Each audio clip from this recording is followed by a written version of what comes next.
하나님 말씀 사도행전 5장 32절부터 42절까지 말씀. 우린 이 일의 정인이요 하나님이 자기에게 순종하는 사람들에게 주신 성령도 그러하니라 하더라. 그들이 듣고 크게 노하여 사도들을 없이하고자 할세. 바리새인 가말리엘은 율법교사로 모든 백성에게 존경을 받는 자라. 홍해 중에 일어나 명하여 사도들을 잠깐 밖에 나가게 하고 말하되 이스라엘 사람들아 너희가 이 사람들에게 대하여 어떻게 하려는지 조심하라. 이전에 드다가 일어나 스스로 선전하며 사람이 약 400명이나 따르더니 그가 죽임을 당하며 따르던 모든 사람들이 흩어져 없어졌고 그 후 호적할 때에 갈릴리의 유다가 일어나 백성을 깨어 따르게 하다가 그도 망한 적 따르는 모든 사람들이 흩어졌느니라. 이제 내가 너희에게 말하노니 이 사람들을 상관하지 말고 버려두라. 이 사상과 이 소행이 사람으로부터 났으면 무너질 것이요 만일 하나님께로부터 났으면 너희가 그들을 무너뜨릴 수 없겠고 도리어 하나님을 대적하는 자가 될까 하노라 하니 그들이 옳게 여겨 사도들을 불러들여 채찍질하며 예수의 이름으로 말하는 것을 금하고 놓으니 사도들은 그 이름을 위하여 능력받는 일에 합당한 자로 여기심을 기뻐하면서 공회 앞을 떠나니라. 그들이 날마다 성전에 있든지 집에 있든지 예수는 그리스도라고 가르치기와 전도하기를 그치지 아니하니라. 아멘. 오늘 말씀의 축복과 은혜가 저와 여러분 가운데 함께하게 되기를 예수 이름으로 축복합니다. 베드로와 사도들이 복음을 전하는데 복음 전도의 장이 마가다락방을 중심으로 하다가 지금 어디 갔다 했습니까? 성전으로 갔다 했습니다. 네, 남의 나발이를 침범한 거예요. 성전으로 가도 됩니까? 안 됩니까? 사모님. 지금 정서로 가야 마땅한데 그때 정서는 지금 만약 이런 일이 나면요. 지금도 조금 조심히 성전을 사모님과 더 그다를 것 같습니까? 네. 만약 우리가 개신교의 진리를 가지고 베드로 성당에 가서 설교한다고 합시다. 초청받지도 않았는데 성당 그 광장에 서서 마리아상은 다 우상 숭배고 막 선포하면 어떨 것 같습니까? 절에 가서 하면요.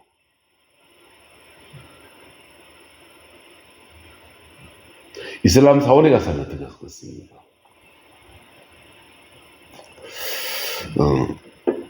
지혜가 필요할 수 있겠죠. 근데 중동 땅 저런 데 가면 이슬람 사원이 아니어도 땅 전체가 이슬람 지역입니다. 동네가 다 이슬람 지역이에요. 그런 데 가서 복음을 전하는 분들이 지금도 계십니다. 지혜가 필요하죠. 지혜가 필요한데 그걸 지혜가 필요하다고 집안에 늘 숨어가지고 한 명, 두 명 양육하면서 1년에 평생 30년 선교하면서 한 명 결신자를 거두었습니다. 이게 이슬람 지역의 선교 보고였습니다. 그 가서 들쑤서 넣는 사람도 있습니다. 인터컵입니다. 인터컵이 이슬람 지역에 막 들어가서 집주마다 찾아다니며 전도하고 그러니까 숨어있는 선교사님들까지 다 곤란하게 만들고 그래서 선교사들이 굉장히 당혹스러운 존재가 인터컵이에요. 그래서 땅받기 전략, 예수 전도가 나온 겁니다. 땅받기 전략은 아무 말 하지 않아요. 묵상하면서 그냥 하나님 이 땅을 주께 올려드립니다 하면 그 땅을 밟고 다니는 겁니다. 그리고 기도하는 심정으로 다니는 거예요. 그냥 막 대놓고 깃발 들고 다니는 거 아니에요. 근데 그게 지금 온 동네 그냥 들쳐서 나가지고 인터컵이 선교사님들 대부분 다 싫어합니다. 목사들도 싫어합니다. 저도 그다지 좋아하지 않습니다. 왜요? 너무 공격적인 선교하면서 또 선교지에서는 어렵고, 교회에는 교회 목회와 너무 충돌해요. 교회하고 함께 가려고 하지 않고 자기 독자 노선 가면서 교회와 사사건건 충돌합니다. 그래서 목사들도 싫어하고 선교사도 싫어하는데 이상하게도 계속 커졌습니다. 하나님이 기뻐하는 면이 있는 거지요. 자, 오늘 복음을 전해 나가는데 이 일의 정인이요, 하나님 자기에 순종하는 사람들에게 주신 성령으로 그러하다 할 때, 성령은 사람들의 심령 안에 예수를 믿게도 하시고 이적도 행하시고, 그래서 다양한 증거로 주님의 부활을, 십자가에 죽으신 것, 부활이 진짜이고, 그것을 통해서 모든 사람들을 향한 죄사함의 은혜가 풀어지는 것에 대해서 베드로 사도가 이야기한 겁니다. 그때 이야기 듣고서 크게 노하여 사도들을 마고자 했다. 없이 하고 죽여버리겠다. 크게 노하여. 왜 죽이기까지 합니까? 여러분, 밥그릇 싸움은 치열해요. 예, 의사, 약사, 한의사, 대한민국에 공부 많이 한 사람들입니다. 그 사람들 의학 분업할 때 밥그릇 싸움이 펼쳐졌습니다. 한의사와 의사 사이에 밥그릇 싸움. 한의사는 청정이 있으면 안 된다. 진맥은 이래야지 심장 이게 혈압제고 이러면 안 된다. 그거는 무슨 의상입니까? 서양과학입니까? 청정이 있으면 안 된다. 한의사는 CT, MRI 찍으면 안 된다. 이게 한약방 협진이 안 돼요. 지금도 안 됩니다. 동국대 병원이 한약방 협진병원이라는데 한방은 한방이고 양방은 양방입니다. 그 안에 가도 협진 안 하고 있습니다. 둘 다 장점이 있거든요.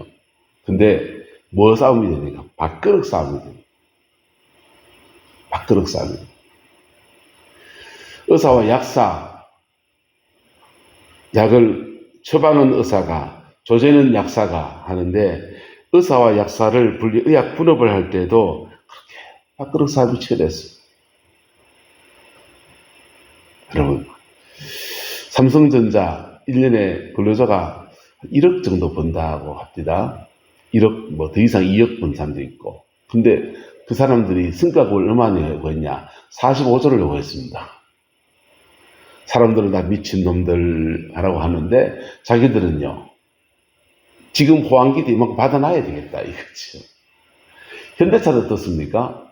현대차 데모할 때 되면 여기까지 여파가 있을걸요. 여러분, 종교도 그렇습니다. 종교의 세계에도 밥그릇 싸움이 펼쳐지면 치열한 거, 무서운 겁니다. 여기에 바리새파, 사두개파 다 업을 두고 있습니다. 밥 먹고 살고 있다. 사람들 존경을 받기도 하고 뭘 가르치면서 밥 먹고 살고 있다. 그래서 무서운 거예요.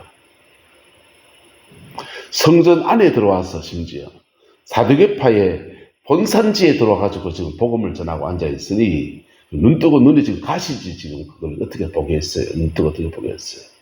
그래서 듣고 그게 노하여 사도들을 없이 하고자 죽여버려야 된다. 저놈들은. 그렇게 외치고 있는 겁니다.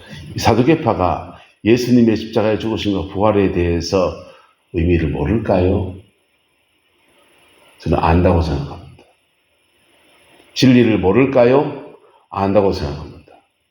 주님이 십자가에 죽으실 때 성전의 휘장 위로부터 쫙 찢어졌습니다. 놀랄 자에서 왜 이런 일이 났지? 그 죽은 날이 또 찢어진 날이 공교롭게도 예수님 십자가에 죽는 바로 그 시간 1분 1초도 안 들려요. 딱 그 시간입니다. 그리고 유대인들은 병이 오는 것이 죄 때문에 온다고 믿었어요. 중풍병자에게 네 죄 사함 받았느니라 라고 말하는 것이 옳으냐? 일어나 침상을 들고 걸어가라 하는 것이 옳으냐? 똑같은 말입니다. 죄 사함 받으면 침상을 들고 걸어간다 이거예요. 근데 예수 그리스도 안에서 이적과 기사가 엄청나게 일어나고 죽은 자가 살아나고 그게 사죄의 결과, 죄 사함 받으면 그런 역사가 일어난다 라고 알고 있습니다. 그렇게 믿고 있습니다. 죄의 결과로 질병이 왔고 질병이 나으면 죄가 사함 받은 거다. 그래서 그들은 문둥병자, 나병 환자가 자신들이 오면 체크합니다. 나병이다. 집 밖에 나갑니다. 죄인이다. 나간다는 거예요. 죄인이었다가 병이 나았습니다. 몸을 드러내고 증거를 보입니다. 나았구나. 죄 사함 받았구나. 들어가라. 이게 그들이 하는 일이었습니다.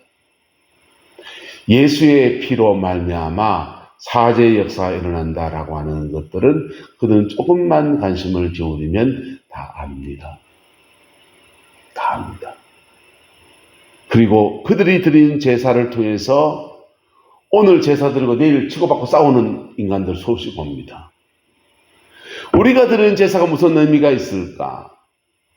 속죄를 가져오지 못하는데 히브리서는 말해요. 구약의 모든 제사가 죄를 사하지 못했고 죄를 기억나게 했다는 겁니다. 뭐 하겠다? 기억나게. 죄가 기억나면 어떻게 되냐? 내가 죄를 지었더니 저렇게 양이 죽는구나. 아니고 내가 죄를 지으면 저렇게 나도 죽을 수 있겠구나 하면서 경각심을 가지고 양이 죽는 것을 본보기 삼아서 나는 깨끗하게 살아야지라고 하는 의로움에 대한 결단을 한다는 겁니다. 그게 구약의 제사가 교육적인 의미가 있다는 거예요. 예수님의 십자가에 죽으심은 교육적인 의미를 넘어섭니다. 내가 죄 지었더니 의로우신 예수님이 하나님의 아들이 죽음에 드는구나. 아니고 실제로 우리의 죄를 사합니다. 너의 죄 사함을 받았느니라 사해집니다. 주님께 진실한 고백을 한 사람들은 이 은혜를 모두 다 입습니다. 차별하지 않습니다. 가난하든지 부하든지 많이 배웠든지 적게 배웠든지 차별하지 않습니다. 설교가 왜 그런 줄 압니까? 설교는 같은 진리를 계속 반복해서 말합니다. 복잡하게 요란하게 신약 구약 왔다 갔다 하다가 결론 가서 믿어라 합니다. 예수가 너 위해서 죽었다 믿어라 이거예요.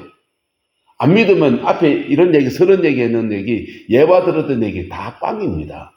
헛방이에요. 그래서 결론을 정해놓고 계속 그 결론을 오늘도 이야기하고 내일도 이야기하고 그 다음날도 이야기하고 언제나 듣던 말씀입니다. 그래서 지겨워요. 복음만 말하면. 지겹지 않은 이유는 뭡니까? 그 진리에 부딪혀 본 사람은 지겹지 않습니다. 그 진리에 부딪혀 본 사람은 그 십자가 은혜 때문에 내 죄 사함 받은 은혜가 다시 한번 확인되어지고 그때 받았던 성령의 역사 다시 임하면서 성령 안에서 새롭게 들려지는 할렐루야. 찬송 안 할까요? 언제나 듣던 말씀 언제나 듣던 말씀입니다. 집사람이 설교 똑같은 건 맨날 나한테 뭐라 해요. 당신은 연구도 안 하냐? 똑같아요, 설교는. 늘 똑같아요. 당신이 해봐, 안 똑같은가? 똑같아요. 앞에 얘기 좀 바꾸고 뒤에 얘기 좀 바꿀 뿐이에요. 자, 그런데 이 진리가 우리를 살게 합니다. 이 진리에 한 번도 부딪혀보지도 않고서 목사 설교 어떻고 그분들은요, 죄송합니다. 예배당 앉아있으면 지옥 갈 가능성이 많습니다. 내가 그런 사람이라면 종이 하나 펴놓고 태어나서부터 쭉 살아온 동안에 내 삶의 반성문을 한번 써보세요.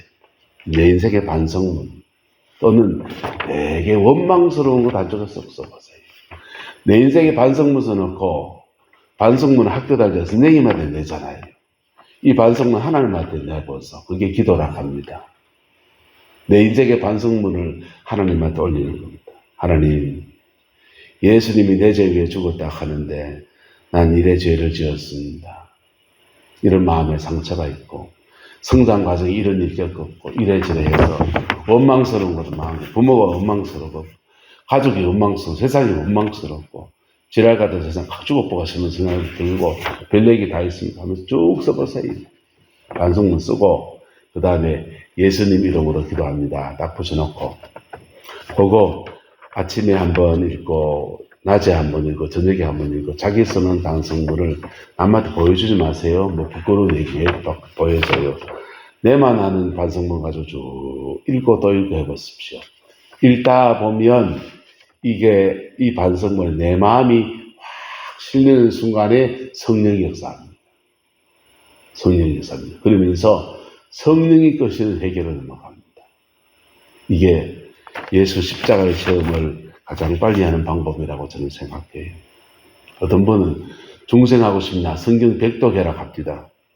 백독 어째 시킵니까? 글도 모르는 분도 많은데. 회개문서 넣고 다 반성문서 넣고 하나님한테 차근차근 고백해 보세요. 그리고 이 고백이 하늘의 마음에 딱 와닿는 순간에 성령이 마셔서 성령이 끄신 회개로 넘어갑니다. 이게 중생이에요. 처음 할 때. 그때 그 사제와 함께 성령의 확 임재가 내 영혼 속에 들어옵니다. 새 사람이 되버립니다. 그 죄가 실제로 사해집니다. 병이 있었으면 병도 낫는 수 있습니다. 인생에 풀리지 않는 문제들이 풀어진 역사도 막 일어납니다. 이게 사죄의 확정이에요. 할렐루야. 그리고도 또 죄를 짓잖아요. 그때마다 반성문 또 쓰시면 되죠. 반성문 또 쓰고 하나님 또 내가 이럴 죄를 지었네. 이게 끊어지지 않는 죄가 습관적인 죄가 돼서 또 이래 안 끊어지는데 하나님 용서해 주세요. 내가 죄 이기고 살 수 있도록 성령을 더 부어주세요. 성령 안에서 죄 이기며 살게 도와주세요. 그래서는 반성문 또 하나님께 올리고 그때마다 계속 성령이 임하고 할렐루야. 그러다 보면 나중에 방언도 터져요. 그래서 방언은 안 받아도 되는데 십자가 체험은 예수 믿는 사람은 전 다 해야 된다고 믿습니다. 저는 장로교 목사지만은 약간 성결교 분위기가 있어요. 자, 그래서 크게 듣고 노하여서 사도들을 없이 하고자 할 때 그때 하나님이 숨겨놓은 보배 같은 사람이 등장합니다. 바리새인 가말리엘은 율법교사로 모든 백성에게 무엇을 받는 사람이라? 존경받는 사람이라. 이 가말리엘의 제자 중에 누가 나옵니까? 사도 바울이 나옵니다. 가말리엘은 모든 백성에 존경받는 사람 중에인데 공회 중에 일어나 명하여 사도들을 잠깐 밖에 나가게 하고 말하되 이스라엘 사람들아 너희가 이 사람들에 대하여 어떻게 하려는지 말아. 조심해야 된다. 이전에 드다가 일어나 스스로 선자가 망했고 갈릴리 유다가 일어나 망했고 다 그냥 알아서 안 흩어졌나 시간 지나보면 안다 이 얘기하는 거예요. 이분이요. 이제 내가 너희에게 말하노니 이 사람들을 상관하지 말고 버려두라. 이 사상과 이 소행이 사람으로부터 났으면 무너질 것이고 만일 하나님께로부터 났으면 너희가 그들을 무너뜨릴 수 없겠고 도리어 하나님을 대적하는 자가 될까 하노라 하면서 그렇게 말했더니 가말리엘 이 사람은 진짜 유대교 안에서 어른이죠.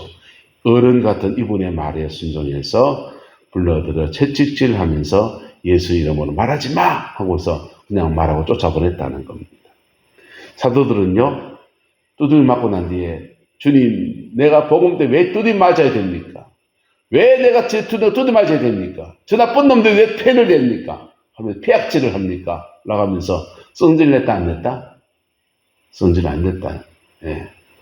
그래서 오늘 예수 믿는 믿음의 여정 들어가다가 70년대 60년대 목사들은요 신방 가다가 소금 바가지 뒤집어 쓴 일이 비일비재했습니다. 그냥 물바가지 오물 뒤집어 쓴 일도 많았습니다. 여러분 핍박받는 거 교회 바깥에 핍박받으면 견딜만 해요. 교회 안에서 핍박받으면요 멱살 잡히고 가슴 아프죠. 강대상 올라가는 그 집을 내리고 별일이 다 있어 상국교회 안에. 근데요 그런 능력받는 일에 뭐한 자로 합당한 자로 여기심을 뭐하면서 기뻐했다 했어. 이 태도가 좋아요. 이렇게 축복합니다. 공의가 펼쳐놨다. 그리고는요 움츠러들지 않고 성전에 있든지 집에 있든지 예수는 그리스도라고 가르치기와 전도하기를 쉬지 않았다 했어. 자 여기서 잠깐 봅시다. 하나님께로부터 났으면 너희가 그들을 말 수 없겠고 무너뜨릴 수 없겠고 도리어 하나님을 대적하는 자가 될까 하노라 했습니다. 지금 대한민국 이단 많습니다. 이단에 대해서 이렇게 적용할 수 있다 없다. 그 이단이라고 하는 사람들 중에 진짜배기 이단도 있고 이단으로 덮어 씌워진 사람도 있습니다. 한국교회 안에 이단 연구하시는 분들 중에 이단 사냥꾼이 있어요. 멀쩡한 사람 이단을 만들어 놓고 돈 내놔라 하는 사람도 있습니다. 종교 권력 안에서 별일이 다 일어나고 있습니다. 그런데 어떤 것들은 오해 때문에 이단으로 전이당한 분이 있어요. 오해 때문에. 네. 저는 변성호 목사를 좋아하지 않습니다. 그분의 말하는 것도 별로 좋아하지 않고 그분의 생각도 별로 좋아하지 않습니다. 아는 사람도 아닙니다. 변성호 목사가 책을 쓰기를 지옥 가는 크리스찬이라는 책을 썼습니다. 크리스찬이 지옥 갑니까? 안 가죠. 진짜 안 갑니다. 예배당 안에 가짜가 많다 안 많다? 가짜는 지옥 갑니다. 그분은 원래 성결교 목사예요. 성결교 목사인데 울산에서 개척교회를 하면서 장로교가 많으니까 장로교 간판을 달자 해서 백석교단에 가입했습니다. 그리고는 장로교 안에 성결교 목사의 시각으로 보는 거예요. 중생하지도 못했는데 집사님 돼 있고 권사님 돼 있고 장로님 심지어 목사 돼 있고 그래 보이는 거예요. 그래서 그분이 지옥 가는 크리스찬이라는 책을 썼습니다. 그리고 예언 사역을 교회 내에서 했어요. 이단은 정죄당했습니다. 전 변성호 목사가 지혜가 없다고 생각합니다.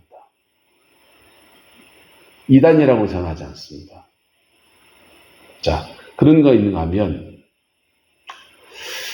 신천지, 하나님의 교회, 구원파, 여호와 증인들, 네. 통일교 이런 건 완전한 이단입니다. 아직도 살아있습니다.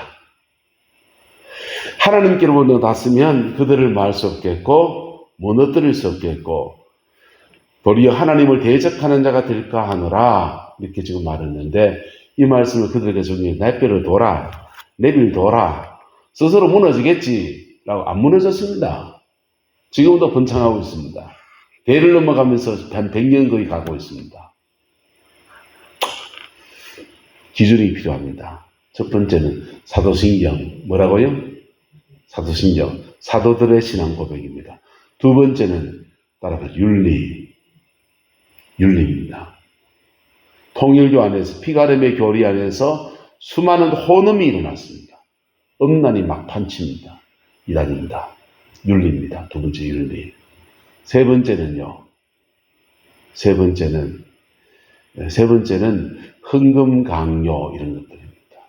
편치, 실정법에 위반하는 것과 저는 두 가지 기준. 사도신경과 실정법 위반 두 가지. 이 두 가지 가지고 기존 교회도 봐야 된다 생각합니다. 세상도 봐야 되고 교회에서 나간 이단들도 봐야 된다 생각합니다. 나머지는요 조금 성령의 역사가 일어난 예언사에 간다고 이단 그건 곤란한 생각합니다. 예언사 성경에도 있습니다. 병 고치면 이단 병 고침이 있습니다. 그거는 기독교가 아니고 개신교가 태동할 때 계몽주의 시대입니다. 계몽주의 사조가 개신교 안에 들어와 있어요. 계몽주의 사조가. 주지주의가 들어와 있습니다. 그래서 이성을 벗어나는 신비한 역사는 계몽주의의 틀 안에 있지 않아요. 그걸 이단시하는 겁니다. 이거는 계몽주의의 눈이에요. 신학이 아니에요. 어쨌든 우리 안에 분별력은 필요합니다. 신앙 안에서 바른 분별력 안에 믿음 생활 바로 잘하기를 예수님을 축복합니다. 잘 모르면 간판, 장로교 안에서 통합적 간판 보시고, 그 다음에 합동적 간판 보시고, 그래서 장로교 합동적, 거신적, 합동거신 세 가지 정도. 장로 세 가지 가면 됩니다. 나머지는 군속에 대한 간판은 안 가면 됩니다. 감리교 간판, 선결교 간판은 별로 갈 일이 없으니까 장로교 안에서 합동, 통합, 합동, 고신 3개 가시면 됩니다. 그러면 그분들은 신학 공부를 하는 것, 이런 것들을 제대로 한 분들이니까 별로 흐트러짐이 없습니다. 어쨌든 이 세상 가운데 분별력 있는 그리스도인의 삶을 살아낼 수 있기를 예수님의 이름으로 축복합니다. 기도하겠습니다. 좋으신 아버지 하나님, 주님의 은혜와 사랑을 감사합니다. 날마다 주 예수 그리스도 그 이름의 영광을 보게 하시고 아버지의 그 뜻을 이루어가며 아버지의 그 의를 이루어가며 아버지의 그 마음을 기쁘시게 할 수 있는 은혜가 있게 우리 하나님 인도하여 주옵소서. 여호와께서 함께 해주시길 원합니다. 예수님의 이름으로 축복하며 기도드리옵나이다. 아멘.